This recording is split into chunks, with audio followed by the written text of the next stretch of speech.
السلام عليكم ورحمة الله وبركاته. إن شاء الله بنكمل الوحدة الأولى الارتباط والانحدار.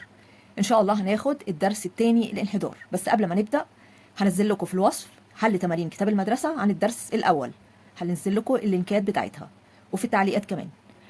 طيب، أول حاجة عندي في الدرس الثاني الانحدار. إيه هو الانحدار؟ هو أسلوب إحصائي يمكن بواسطته تقدير أحد المتغيرين بدلالة الآخر. يعني إيه؟ يعني عندي متغيرين س وصاد، متغير تابع ومتغير مستقل. يعني س ليه قيمة مستقلة وصاد بيكون المتغير التابع ليه. يعني بيكون عندي معادلة عادية خالص، زي مثلا صاد بتساوي 5 س زائد 3 مثلا. هنلاقي ان صاد دي متغير تابع لس، س بيكون متغير مستقل. كل ما بدي قيمة لس، صاد بتتبع قيمة س دي، فصاد بتكون قيمة متغيرة حسب السين، هنشوفها في المعادلة. فعلشان كده بيقول لي ان هو اسلوب احصائي يمكن بواسطته تقدير احد المتغيرين بدلاله الاخر. احد المتغيرين احنا قلنا متغيرين مثلا س وصاد، يبقى بنعرف المتغير صاد بدلاله الاخر اللي هو هنا س. طيب، عندي 3 انواع من الانحدار: انحدار خطي بسيط، وانحدار متعدد، وانحدار غير خطي. مجال دراستنا ان شاء الله هيكون الانحدار الخطي البسيط. طيب، كنا خدنا في الدرس الاول شكل الانتشار، بفكركم بيه. هنا بقى هناخده ان احنا برضو هنعرف نوع الارتباط اذا كان نوعه طردي او عكسي، وقيمه معامل الارتباط. قيمه معامل الارتباط زي ما خدنا يا اما يكون منعدم، يا اما ضعيف، يا اما متوسط، يا اما قوي، يا اما تام، بتكون الدرجه بتاعته. طيب، هنعرف بقى عن طريق خط الانحدار. طيب، احنا عرفنا لما بيكون عندي المحور السيني والمحور الصادي، لما بيكون عندي خط كده طالع لفوق بيكون الميل هنا نوعه طردي. طردي ليه؟ لأن كل ما قيمة س بتزيد قيمة ص برضو بتزيد، فعشان كده بقول عليه ارتباط طردي. بيكون الخط طالع لفوق، س بتزيد ص بتزيد. طيب، بيكون الميل بيكون في الحالة دي ايه؟ لما بيكون الميل طردي، لما يكون الخط بالشكل ده بيكون الميل هنا هو بيكون موجب. لما يكون نوع الارتباط طردي بيكون الميل موجب، الميل موجب. طيب، هنا عندي الخط لما بتكون النقط كلها بتقع على الخط نفسه، على الخط نفسه بيكون هنا درجة الارتباط بتكون ايه؟ بيكون تام، بيكون تام. طيب، قيمة معامل الارتباط ر هنا في الحالة دي بتساوي ايه؟ بتساوي 1، موجب 1. ليه؟ لأن النقط كلها بتقع على الخط نفسه. طالما النقط بتقع على الخط نفسه يبقى الارتباط هنا نوعه طردي، والنقط كلها بتقع على الخط نفسه يبقى الارتباط درجته تام. الر هنا بتساوي 1. طيب، لو النقط بعدت شوية عن الخط يبقى الارتباط هنا الدرجة بتاعته بتكون قوي. طيب، لو بعدت أكتر عن الخط بيبقى الارتباط درجته متوسط. نفس الحكاية لما بيكون نوع الارتباط عكسي بيكون الخط نازل لتحت كده. لما قيمة س بتزيد هنلاقي ان الصاد قيمتها بتقل، بيكونوا عكس بعض.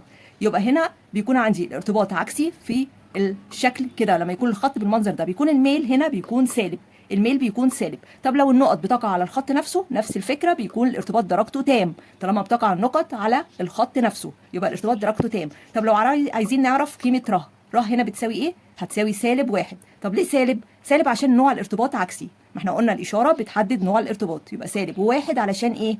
علشان النقط بتقع على الخط نفسه يبقى الارتباط تام. طيب، هنا النقط بعدت شوية عن الخط يبقى الارتباط هنا بيكون ايه؟ بيكون قوي، عكسي قوي. طيب، النقط بعدت أكتر عن الخط يبقى الارتباط هنا درجته بتكون متوسط، يبقى عكسي متوسط. يبقى عرفنا شكل الطردي بيكون الخط طالع لفوق، العكسي بيكون الارتباط نوع عكسي بيكون الخط نازل لتحت. طيب، عرفنا الدرجه بتاعته بيكون تام لو النقط بتقع على الخط، سواء اذا كان نوع الارتباط طردي او عكسي. طيب، الارتباط بيكون درجته قوي اذا كانت النقط بتبعد شويه عن الخط، سواء برضو طردي او عكسي.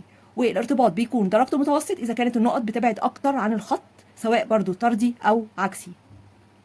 طب، انتوا فاكرين يعني ايه شكل الانتشار؟ كان عباره عن تمثيل بياني لعدد من الازواج المرتبه اللي هي س وص عشان يوصف العلاقه بين المتغيرين. معادله خط الانحدار بنقول ص المتوقعه او ص ه بتساوي ا زائد ب س. ص المتوقعه بتساوي ا زائد ب س، يعني هنا الب ده معامل السين. ناخد بالنا ان لازم يكون المعامل بتاع السين مضروب فيها على طول. ممكن تتكتب بطريقه تانية، هقول ص المتوقعه بتساوي ب س زائد ا. ما احنا عارفين ان الجمع ابدالي، يبقى على طول بنبدل كل حاجه باشارتها. ب س جت في الاول وبعدين موجب ا. الالف ده بيكون الحد المطلق، وب في س لازم يكونوا مضروبين في بعض، سواء بقى جايين في الاول او في الاخر مش مشكله، بس المهم ان بيكون حد مطلق لوحده وبعدين عندي المعامل بتاع السين مضروب فيها. يبقى ص المتوقعه بتساوي ا زائد ب س، او ممكن تيجي في صوره ب س زائد الالف، زي اي معادله عاديه خالص. يعني مثلا كنا واخدين قبل كده بنقول مثلا ص بتساوي 5 س زائد 2. هنا هنلاقي ان الصاد ده احنا قلنا عليه ايه؟ متغير تابع. بيتبع ايه؟ السين. حسب قيمه س هو بيتغير، والسين ده اسمه المتغير المستقل. طيب الخمسه ده اللي هو معامل السين. طيب والاتنين ده كون بنقول عليها الحد المطلق، بيكون عدد لوحده معهوش اي رمز. يبقى تاني بنقول ان الصاد هي المتغير التابع، صاد المتغير التابع، وسين هي المتغير المستقل. طيب هنلاقي هنا ان الالف دي احنا قلنا ده اللي بيطلق عليه الحد المطلق، هنا باسمه ايه؟ الجزء المقطوع من محور الصادات، دي الالف. طيب الب اللي هو معامل س، ده مضروب في السين على طول. الب بيكون معامل السين، بنشوف اشارته، اذا كانت اشارته موجبه يبقى على طول بنقول هنا ان نوع الارتباط طردي. طب لو اشارته سالبه يعني هيكون الف ناقص ب س، هيكون في الحاله دي لما تكون اشاره الب سالبه يبقى هيكون نوع الارتباط عكسي. يبقى من الميل اللي هو من المعامل بنجيبه ازاي؟ الميل بنجيبه من معامل س في معادله خط الانحدار. معامل السين بنشوفه معامل السين اذا كان موجب يبقى على طول نوع الارتباط طردي، اذا كان سالب يبقى نوع الارتباط عكسي. طب بنقول على ب دي عباره عن ايه؟ هو معامل خط انحدار ص على س، او ممكن اقول عليه ايه؟ ميل خط الانحدار على الاتجاه الموجب لمحور السينات. وعرفنا بقى بنحدد نوع الارتباط، اذا كانت الاشاره للب موجبه يبقى نوع الارتباط طردي، اذا كانت الاشاره سالبه يبقى نوع الارتباط عكسي. ونركز معامل السين لازم يكون مضروب في السين، هو ده اللي بنشوف اشارته، هي دي اللي بيحدد نوع الارتباط. يبقى احنا كده عرفنا ان احنا لما بندي قيمه للسين بنعوض عنها في المعادله دي، بعد كده بنطلع قيمه صاد، وبتبقى دي هي قيمه صاد المتوقعه. يعني صاد معناها ان هي قيمتها بتتغير بتغير قيمه س. طيب احنا كده عايزين نجيب معادله خط الانحدار، عرفنا ان هي صورتها صاد المتوقع بتساوي ا زائد ب س، يعني احنا كده عايزين قيمه ا وقيمه ب. طب بنجيبهم ازاي؟ بيبقى ليهم قانون، بس الاول بنجيب الب. ليه؟ علشان في الالف بيكون موجود قيمه الب، فلازم نعوض الاول في قانون الب علشان نطلع قانون الالف. طيب قانون الب بيساوي ايه؟ ن في مجموع س ص ناقص مجموع س في مجموع ص على المقام ن في مجموع س اس 2 ناقص مجموع س الكل اس 2. يبقى قانون ب هنلاحظ ان هو ايه؟ كانه قانون بيرسون. نفتكر قانون بيرسون كان اصلا بيقول لي ايه لما بنكون عايز معامل الارتباط؟ بيقول معامل الارتباط الخطي لبيرسون. معامل الارتباط الخطي لبيرسون، كنت قلت لكم دايما معامل الارتباط الخطي يبقى على طول مرتبط ببيرسون. طيب واحنا هنا بندرس الانحدار الخطي البسيط، يبقى كده بنفتكر ان الباقي بنجيبه من قانون بيرسون. البسط هو بالظبط قانون بيرسون. البسط بيقول ايه؟ ن في مجموع س ص ناقص مجموع س في مجموع ص. يبقى كده البسط هو. طب المقام هلاقيه اللي هو الجزء الاولاني في المقام اللي هو فيه السينات من قانون بيرسون، بس بنشيل علامه الجذر التربيعي، يعني هيبقى ن في مجموع س اس 2 ناقص مجموع س الكل اس 2. بنكتب الجزء الاولاني من المقام من قانون بيرسون وبنشيل الجذر. يبقى الباقي كده قانونه بيقول ايه؟ ن في مجموع س ص ناقص مجموع س في مجموع ص على ن في مجموع س اس 2 ناقص مجموع س الكل اس 2. كده عوضنا في القانون طلعنا قيمه ب. بعد كده بنجيب قانون الف. الالف بيقول ايه؟ بيساوي مجموع ص ناقص الب في مجموع س على المقام اللي هو ن.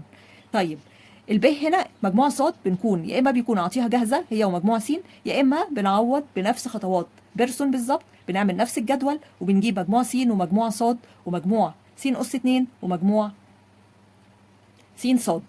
والنون بتكون عدد، احنا اتفقنا كده النون عدد قيم س او عدد قيم ص. طيب هنلاقي ان معادله خط الانحدار ص على س بتستخدم في ايه؟ في التنبؤ بقيمه ص اذا علمت قيمه س. احنا اتفقنا ان ص متغير تابع وس متغير مستقل، لما بنعرف قيمه س بنعوض عنها في المعادله ومنها بنعرف قيمه ص، يبقى احنا كده توقعنا قيمه ص، يعني تنبأنا بقيمه ص. تاني حاجه تحديد مقدار الخطأ اللي بيتحدد بالعلاقه دي. القانون بتاعه بيقول ايه؟ مقدار الخطأ بيساوي ايه؟ القيمة المطلقة للقيمة الجدولية ناقص القيمة المتوقعة التي تحقق معادلة خط الانحدار.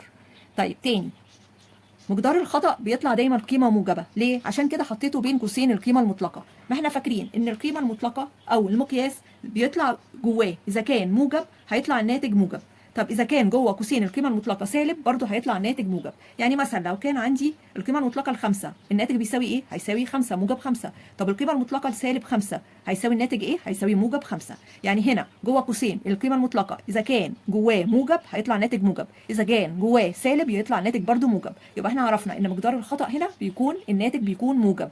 يبقى دايما عشان كده حطينا جوه قوسين القيمة المطلقة. بقول القيمة الجدولية دي بنجيبها ازاي؟ بيكون عاطي في المسألة جدول أفقي بالمنظر ده، بيكون فيه قيم س وقيم ص.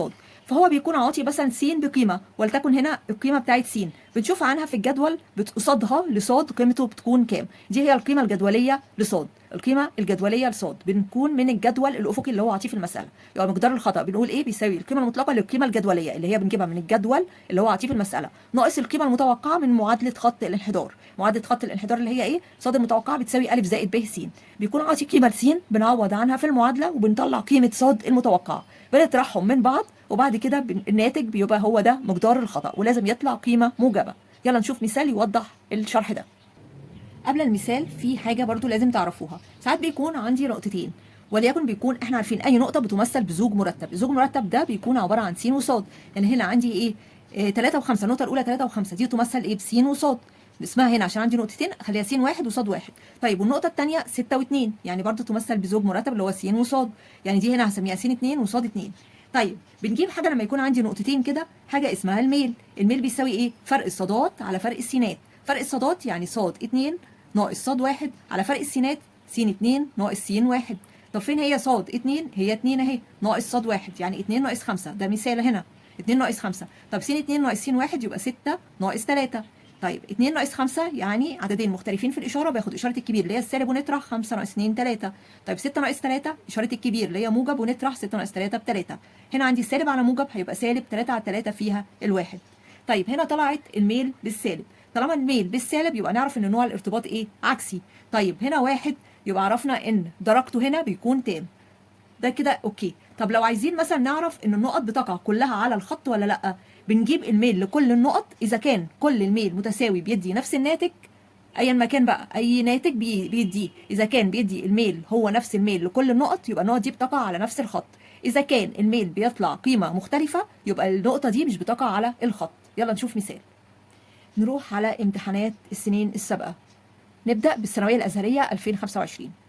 إذا كانت معادلة خط الانحدار التي تمثل إنتاج أحد المحاصيل الصيفية ص هي المساحة المنزرعة س، هي ص المتوقعة بتساوي 2,564 من 1000 زائد 2,564 من 1000 في س زائد 35 و35 من 100، فإن التنبؤ بقيمة الإنتاج بالكيلو جرام إذا كانت المساحة المزروعة بتساوي 100 فدان بتساوي كام كيلو جرام؟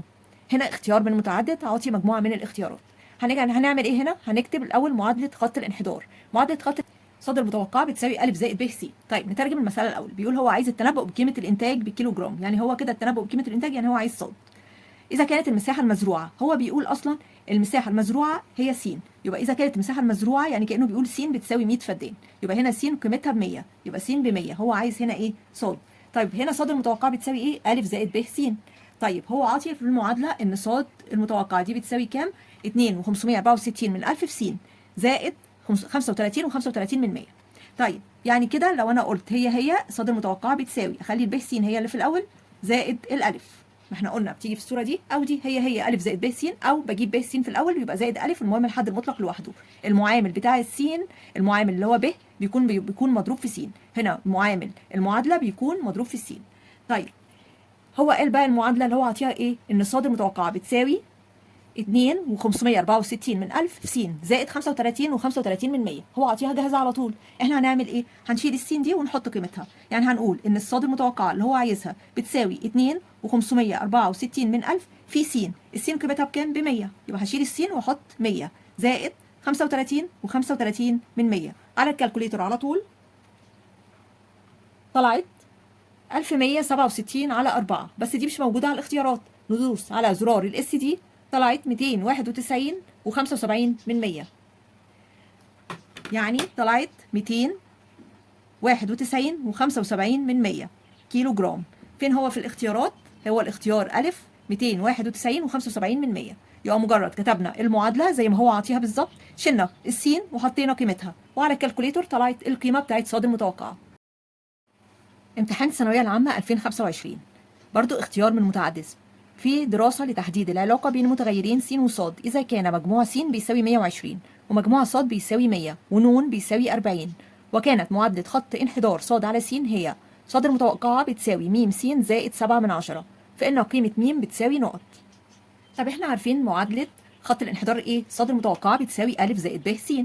يعني هي لو قلنا صاد المتوقعة بتساوي ب س نخليها هي اللي في الأول وبعدين زائد أ.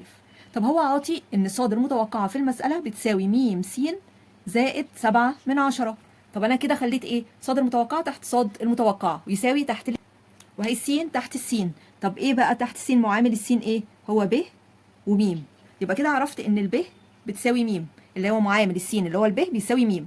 طيب وايه تاني؟ وان الالف بتساوي 7/10، لان الالف تحتها 7/10، يبقى الالف قيمتها ب7/10. طيب هو كده عايز ايه؟ عايز قيمة ميم. يبقى هنجيبها عن طريق ايه؟ عن طريق القانون. عندي ب قيمتها جاهزة اللي هي بتساوي ميم، يبقى هنكتب قانون الألف. ألف بيساوي مجموع صاد ناقص ب في مجموع س على ن. طيب الألف كده هتساوي إيه؟ هنعوض على طول. هو عاطي مجموع صاد 100 ناقص الب، بعد الناقص بنحب نفتح قوس. الب بكام؟ الب جبناها بميم في مجموع س. مجموع س عاطيه ب 120 على ن ب40، يعني كده بتساوي 100 ناقص، وبعدين عندي ميم في 120 يعني 120 ميم على 40 في المقام. طيب هنشيل الألف ونحط قيمتها اللي هي 7/10. 7/10 بيساوي إيه؟ الناتج اللي إحنا طلعناه اللي هو 100 ناقص 120 ميم على 40. طب ال7/10 دي كأن مقامها إيه؟ كأن مقامها 1. هنقول حاصل ضرب الطرفين بيساوي حاصل ضرب الوسطين، يعني 40 في 7/10 أو 7/10 في 40، ده بيساوي 1 في نفتح قوس 100 ناقص 120 ميم. طبعا الواحد ده محايد ضربي هينزل الناتج زي ما هو، هينزل 100 ناقص 120 ميم. هنضرب 7/10 في 40 طلعت ب28، دي بتساوي 100 ناقص 120 ميم. طب احنا عايزين اللي فيه المجهول في قيمة لوحدها في مكان لوحده. السالب 120 ميم دي هتعدي ليساوي، هتروح هناك هتتغير كده. ليه؟ علشان لما هتعدي ليساوي لازم تدفع الضريبة وهي معدية. الضريبة هي تتغير إشارتها، كانت في مكانها بالموجب هتروح المكان التاني بعد ما عدت اللي يساوي تبقى بالموجب. 120 ميم اتغيرت إشارتها بعد دفع الضريبة، دي بتساوي ال100 هتنزل زي ما هي بإشارتها في مكانها. ال28 دي كانت هناك هتروح عند ال100 عدت اللي يساوي اتغيرت إشارتها، كانت في مكانها بالموجب هتتغير إشارتها هتبقى سالب 28. يبقى كده 120 ميم هتساوي 100 ناقص 28 طلعت ب 72. طب الميم لسه مضروب فيها 120، يبقى هنقسم الطرفين على 120 هنا وهنا على 120، يبقى ال 120 دي هتروح مع ال 120 دي، يبقى هيتفضل ميم لوحدها هتساوي 72 على 120. بالكالكوليتر طلعت 3/5 بس مش موجودة في الاختيارات. هندوس زرار الاس دي طلعت 6/10، يبقى قيمة ميم ب6/10 هنلاقيها الاختيار ج ب6/10. في نفس الامتحان 2025 السؤال بيقول إذا كانت معادلة خط الانحدار هي صاد المتوقعة بتساوي 3 زائد 1/10 في س، وكانت قيمة صاد الجدولية بتساوي 4 عندما س بتساوي 5، فإن مقدار الخطأ في صاد بيساوي نقط. طيب هو عايز مقدار الخطأ، قانونه بيقول ايه؟ بيقول القيمة المطلقة للقيمة الجدولية ناقص القيمة المتوقعة من معادلة خط الانحدار. يبقى لازم الأول هو عاطيني القيمة الجدولية اللي هي صاد الجدولية ب4. طيب يبقى هو عاطيها جاهزة، لكن القيمة المتوقعة، القيمة المتوقعة من معادلة خط الانحدار دي بنجيبها منين؟ من معادلة خط الانحدار. هو عاطي معادلة خط الانحدار بكام؟ صاد المتوقعة بتساوي 3 زائد 1/10 س، فهنكتبها وهنعوض عن السين بكام؟ ب5، لأن صاد الجدولية ب4 لما س ب5، يبقى برضو صاد المتوقعة لازم لما تكون عند س نفس القيمة اللي هي ب5. يبقى هنقول صاد المتوقعة بتساوي 3 زائد 1/10 في س، أشيلها وأحط قيمتها 5، يعني دي هتساوي 3 زائد 1/10 في 5/5، يبقى هيكون 3 زائد 5/10 هتدي 3.5. كده جبنا ايه؟ صاد المتوقعة. يبقى كده جبنا قيمة صاد المتوقعة من معادلة خط الانحدار طلعت 3.5. هنعوض بقى في قانون مقدار الخطأ، وقلنا مقدار الخطأ دايما تطلع قيمة موجبة، عشان كده بتبقى بين قوسين القيمة المطلقة للقيمة الجدولية ناقص القيمة المتوقعة.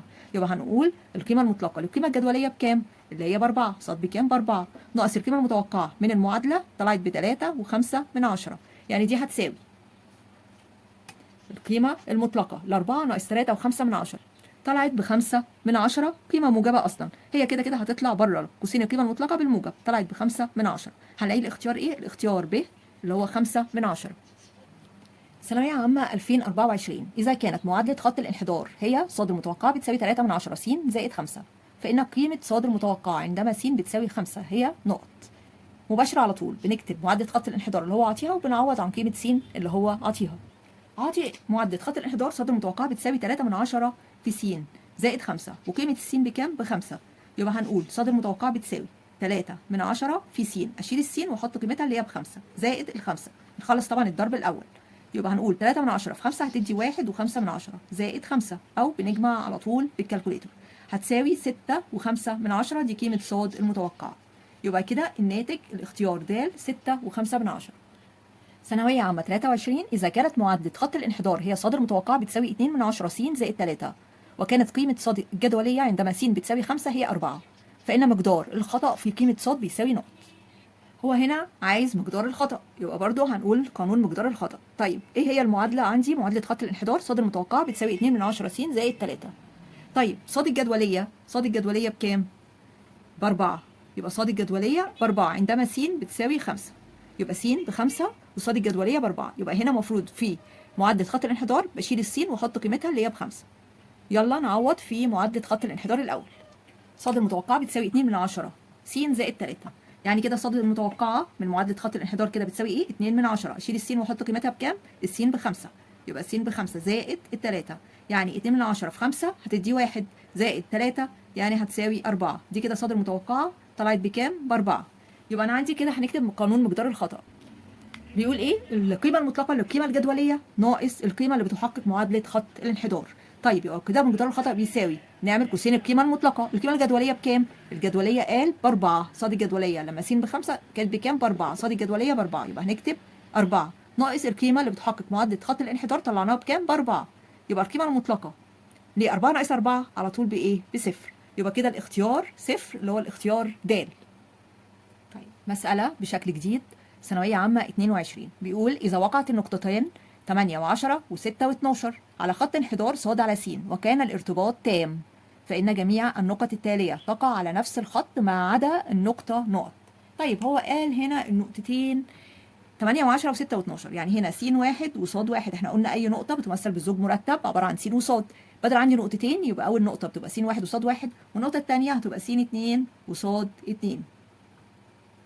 طيب قال هنا ايه؟ الارتباط تام. ده بيفكركوش بحاجه؟ بيفكرنا طالما الارتباط درجته تام يبقى قيمته بتساوي كام؟ هتساوي 1، او ده طبعا موجب 1 لو الارتباط نوعه طردي، تمام، او -1 لو الارتباط نوعه عكسي، تمام.